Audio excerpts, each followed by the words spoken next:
అంత ఈజీగా అనడానికి కూడా మీరు నమ్మడానికి కూడా రైట్ వర్షిని ఒకసారి మీరు హోల్డ్ లో ఉండండి. మీ బ్రదర్ మాతో కాంటాక్ట్ అయ్యారు ఆర్టీవీకి. ఎస్ హర్ష, వినపడుతున్న వాయిస్ మీకు? రైట్, మీ చెల్లెలో లైవ్ లో ఉన్నారు, వర్షిని అఘోరి అమ్మ ఇద్దరు కూడా పక్క పక్కనే ఉన్నారు. సో మీరు కాల్ చేయట్లేదని వెయిట్ చేస్తున్నారంట వాళ్ళు. మీరేం చెప్తారు? అర్థం కాదు. మీరు ఫోన్ చేయట్లేదు అందుకే మీతో మాట్లాడట్లేదు అంటున్నారు. మీరు ఆల్రెడీ కంప్లైంట్ కూడా ఇచ్చారు. కిడ్నాప్ కాదు ఇది, నా స్వతహాగా నేనే వెళ్ళిపోయాను అంటున్నారు. మీరు అంగీకరిస్తున్నారా? ఓకేనా, యాక్సెప్టెన్స్ ఉందా మీకు? యాక్సెప్ట్ చేయట్లేదండి. ఓకే, మీరు ఫోన్ చేద్దామంటే మొన్నటిదాకా స్టేషన్ రవీంద్ర గారు కూడా చేశారండి, కాలవలేదు. ఓకే, నెంబర్ నాట్ రీచబుల్ అని వస్తుంది. ఓకే, లైవ్ లో ఉంది, ఒకసారి మీరు మాట్లాడండి. డైరెక్ట్ గా మీరు క్వశ్చన్ చేయండి, మీ చెల్లెని అడగండి, ఏం చెప్తారో చూద్దాం. సార్ హర్ష గారు మీరు అడగండి, మీ చెల్లెలు లైన్ లో ఉంది, మీరు మాట్లాడే దానికి వినిపిస్తుంది. ఒక్క నిమిషం అండి, నేను మాట్లాడితే మా అమ్మతో మాట్లాడతాను కానీ నేను హర్ష అన్నయ్యతో మాట్లాడు. ఎందుకంటే అన్నయ్యేనా అన్నట్టు అసభ్యకరంగా మీడియాలో ఎన్ని అబద్ధాలు క్రియేట్ చేసి చెప్పారంటే అలా చెప్పారు. సో అదే క్వశ్చన్ చేద్దాం, అది కూడా అడుగుదాం. సరే హర్ష గారు మీరు అడగండి, వర్షనే ఉంది, మీరు మాట్లాడండి. హలో, మా అన్నయ్య విష్ణు గారు ఉన్నారండి, ఒకసారి ఆయనతో మాట్లాడండి. ఒకసారి ఇవ్వండి. నమస్తే అండి. నమస్తే అండి. ఇప్పటి వరకు జరిగిన దానిలో నా పేరు కూడా శ్రీవర్షిని అనే పాప నా పేరు తీసుకోవడం జరిగింది కదా. ఓకే, ఇక్కడ నుంచి నేను చెప్తున్నాను, మీడియా పరంగా మీ అందరికి చేతులెత్తి నమస్కారం చెప్తున్నానండి. ఆ పిల్లకి థ్రెట్ ఉంది, నేనేదో చంపుతాను ఇలా చెప్పారు కదా. వాయిస్ కొంచెం డిస్టర్బెన్స్ గా ఉంది. ఆ పిల్లకి నా వల్ల థ్రెట్ ఉంది, నేనేదో చంపుతానో కొడతానో బెదిరిస్తున్నారు కదా.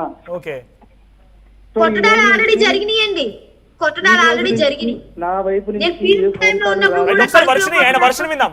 విష్ణు వర్షన్ విందాం, ఆ తర్వాత మీ దగ్గర ఆన్సర్ తీసుకుంటా నేను. విష్ణు గారు చెప్పండి. నా దగ్గర నుంచి ఆల్రెడీ నేను రాత్రి డిసైడ్ అయిపోయాను. ఇప్పుడు చెప్తున్నాను, మీడియా పరంగా మీరు లైన్ లో ఉన్నారు కాబట్టి. ఈ రోజు నుంచి శ్రీవర్షిని విషయం గానీ, శ్రీవర్షిని మ్యాటర్ గానీ, తన పర్సనల్ మ్యాటర్లు గానీ, తన పెళ్లి విషయమా, గురువు విషయమా, ఏ విషయమైనా నేను ఈ రోజు నుంచి నేను ఇంటర్ఫియర్ అవ్వనండి. ఓకే, మీడియా పరంగా ఆవిడ కూడా వింటుంది కాబట్టి నేను మీడియా పరంగా ఆ పక్కన ఉన్న అఘోరి గారు కూడా ఉన్నారు, రేడియా అఘోరి గారు, అందరికి కలిపి చెప్తున్నానండి. నేను ఈ క్షణం నుంచి ఎక్కడ కూడా నా ఫేస్ కానీ నేను కానీ ఇంటర్ఫియర్ అవ్వనండి.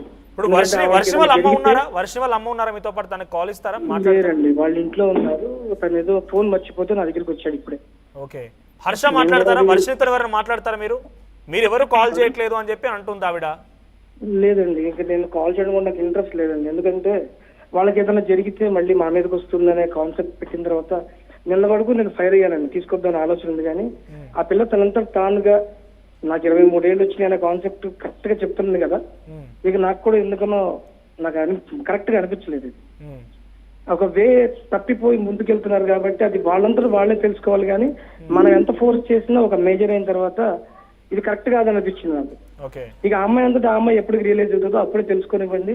అప్పటి వరకు మేము ఇలాగే ఉంటాము. నేను వాళ్ళ తల్లిదండ్రులతో నాకు కూడా సంబంధం లేదు, నేను ఇలాగే ఉంటాను. తను ఎప్పటికైనా సరే నేను పెళ్లి చేయాలని ఆలోచనతోనే ఉన్నాను. తను ఎప్పుడు వచ్చినా మళ్ళీ మేము యాక్సెప్ట్ చేస్తాం. అంటే అవకాశం ఉందంటున్నారా? వర్షిని వాళ్ళు తిరిగి వచ్చే అవకాశం ఉందని మీరు ఎక్స్పెక్ట్ చేస్తున్నారు? ఇంకా అది భగవంతుడి మీద భారం పెట్టిందండి. అది నేను డైరెక్ట్ గా చెప్పేది కూడా ఏముంది, భగవంతుడిని నమ్ముకోవడం, చేసేది ఏం లేదు. ఓకే, సో గతంలో కొన్ని వీడియోస్ చూసాం ఆర్టీవీలో కూడా, వర్షిని వాళ్ళ తల్లి చాలా ఎమోషనల్ అయిపోయి కళ్ళు తిరిగి కింద పడిపోవడం, ఇలా కొంత తన ఆవేదన అర్థమవుతుంది. కన్న పేక్ కదా, ఆ మాత్రం బాధ ఉంటుందిలేండి. సో తన తల్లి ఏం చెప్తోంది మరి ఇప్పుడు? ఇందాక కూడా ఒకసారి మీడియాతో మాట్లాడారని చెప్పారండి, వాళ్ళు వచ్చి అడిగారట. బాధపడుతుందండి, ఏడుస్తుంది.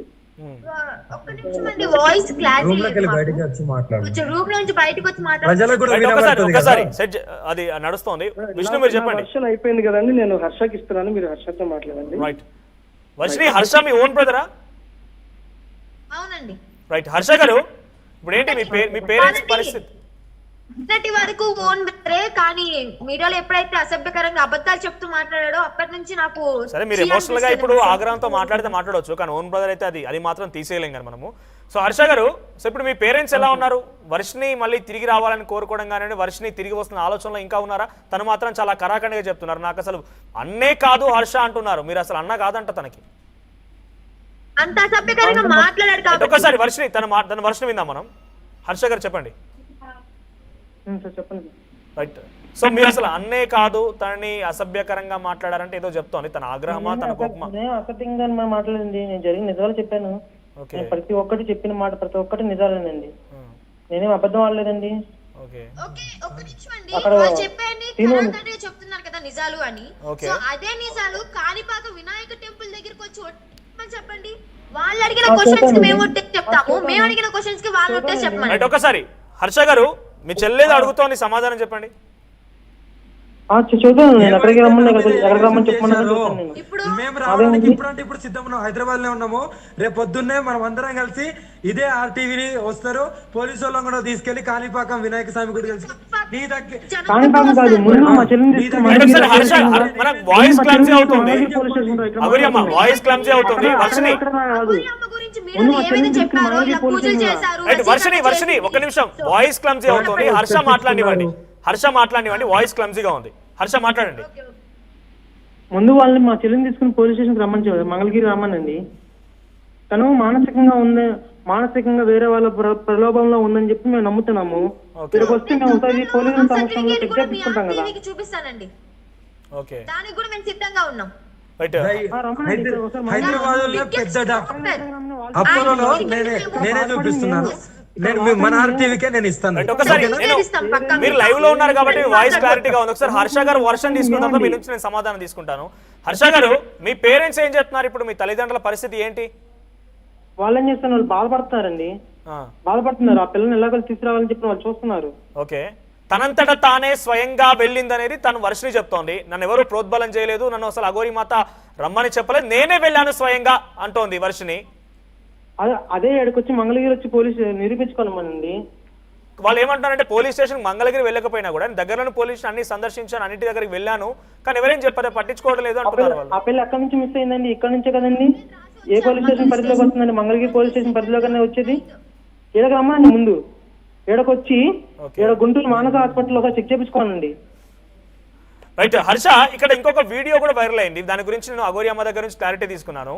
తను మీ పైన అలా బెడ్ పై పడుకొని పొరలాడడం ఏదో రీల్ అని చెప్పి వాళ్ళు చెప్తున్నారు. అసలు ఏం జరిగింది ఆ రోజు? ఆ వీడియో గురించి కదండి, మా విష్ణు మీదే ఆ వీడియో కూడా తీసింది వర్షిని అండి. మా విష్ణు బొక్కలు కూడా కొరికిందండి. బొక్కలు కూడా కొరికడం, ముద్దులు పెట్టడం. ఒకసారి హర్ష చెప్తున్నారు విందాం. హర్ష మళ్ళీ చెప్పండి. ఆ వీడియో పడింది ఎవరి మీద కాదండి, మా విష్ణు మీదనే. బొక్కలు కొరకడం, ముద్దులు పెట్టడం, హగ్ చేసుకోవడం, ఇలా అసభ్యకరంగా సెక్సువల్ గా తన సాటిస్ఫాక్షన్ కోసం ఇలా మనుషుల మీద పడతాం మేము. మా ఇళ్లలోనే జరిగిందండి. ఓకే విష్ణు పక్కన ఒకసారి విష్ణు ఫోన్ ఇస్తారా? విష్ణుతో మాట్లాడతా నేను. ఇప్పుడు చెప్పారు కదా ఒకసారి వర్షిని మీరు ఒకసారి హోల్డ్ లో ఉండండి. వాళ్ళ వర్షం ఏందా తర్వాత మీ నుంచి నేను క్లారిటీ తీసుకుంటా. హర్ష విష్ణు ఉన్నారా? లేరండి, అనే బయటకు వెళ్ళండి. అది ఒక రీల్ కామెడీ కోసం చేశానని అఘోరి అమ్మ చెప్తున్నారు. లేదండి, అది కామెడీ కోసం చేసింది కదండి, అది సెక్సువల్ గా చేసింది. రైట్ అఘోరి అమ్మ మీరేం చెప్తారు? అలా పడి